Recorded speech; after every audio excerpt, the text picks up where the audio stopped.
بسم الله halkan waxaan rabaa in ku soo jeediyo tix yar oo gabi ah oo ku saabsan nolosha bini'aadamka iyo waayaheeda waxayna odhanaysaa sida tan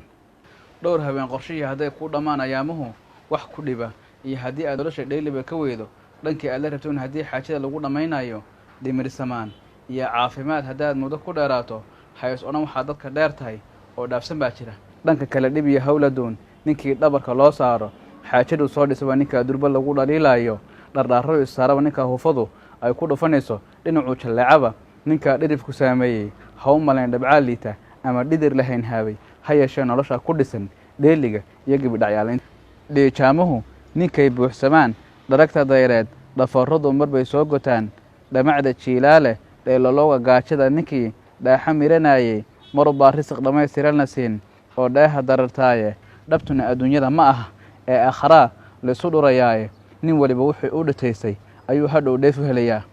dharaar waxaa jirta uumiyaha dhammaan bacad la dhoobaaye oo nin waliba dhibtuu geystay iyo wanaag loo dhidhigayaaye ninkiisa maalintaa jannada dhaxalu hela unbaa dhaliyey goolka